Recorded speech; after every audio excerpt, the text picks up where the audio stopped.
Hello, Richard here from EagleSix Airsoft. We're just going to be testing this Tokyo AK STORM. So this is based on a 47. So this has had. So obviously we went inside to install a Jefftron Leviathan Mosfet, which we've fitted. Quite time consuming to do all the wiring and get it all in and make it obviously all look neat. So we've also installed the adjustable trigger, which is basically just, we say it's adjustable, it's not adjustable, it's adjustable for us. But when it's in there, basically just gives a sort of click sensation, you know, like obviously on the real guns. So you just get a bit of tactile feedback as you pull the trigger. So we've obviously when we got inside, we put a power spring in as well to bring the power up. That's now at 308 FPS when measured on 0.25s, which is below the limit, which is 315 when using 2.5 ammo.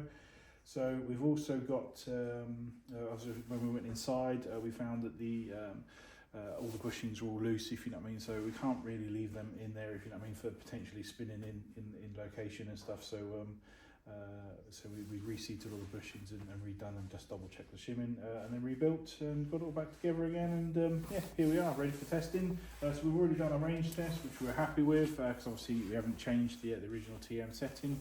It was just a matter of obviously setting up for the ammo that we're going to be using. We then obviously went and tested the FPS. It's really important to set up the hop before you test FPS.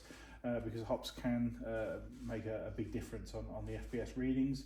So you want it sort of shooting at what we call game day setting before taking the FPS reading, which is what that 308 is. It's as close as we can possibly get it, so that there's no discrepancy between when a gun tech works on the gun on a bench versus when the customer gets out and actually plays with it and sets all their hop setting up. And then sometimes, you know, I say if you haven't taken this in consideration, I'll see discrepancies and they'll be like, my gun's lost 20 FPS, you know why? Well, you've set the hop. So we set that all in advance and try and take out all the sort of situations where, like I say, a customer might come back to you and then just say, look, I've got this problem, you know, why? And which is, unfortunately does extend our builds out a little bit, but we think obviously the customers are happier for it, because obviously they get guns that just work out of the box, because like I say, we've already actually shot this at range and set it up for you, so literally all you have to do is get it and fire. So yeah, obviously AK, so it's a full auto in the middle,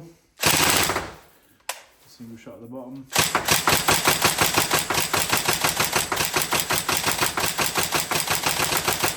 So because of the Jefftron installation, obviously you know, you can pull this as fast as you want, and there's just no physical way to lock it up because there's no mechanical parts in there. Obviously the original Storm would obviously have a mechanical switch set, which obviously if you pull fast enough, it has the potential for catching it halfway around in a half cycle. That's just the nature of mechanical. It's not bad per se, it's just, you know, there's a possibility that customers nowadays expect quite a lot of speed and can go faster than the guns can provide. So, so obviously we've now brought this one up to, you know, what customers expect now, which is that almost like instantaneous computer controlled, you know, trigger response.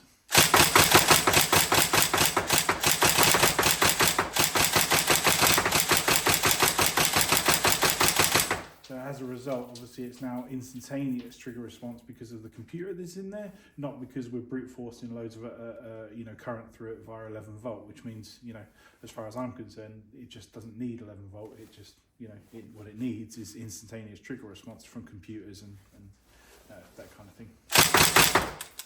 So obviously your bolt simulation still works.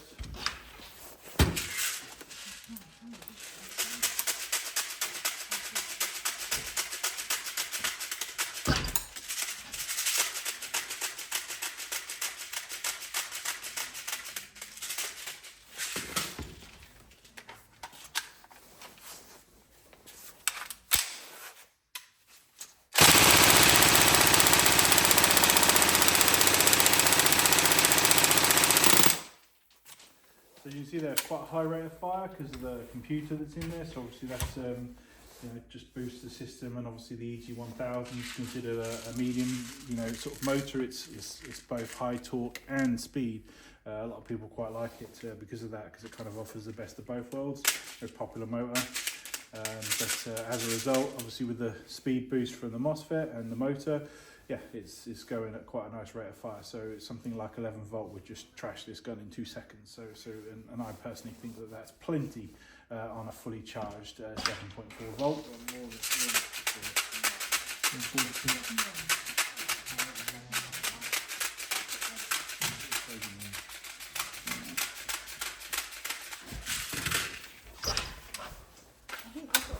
90 round mag on the AK, so nice decent size.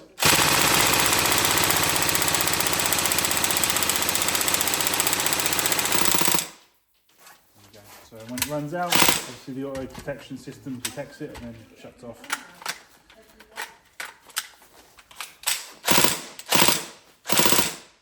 Like that. Cool, so if you get any problems, let us know. But otherwise, yeah, we hope you enjoy it. Thank you very much.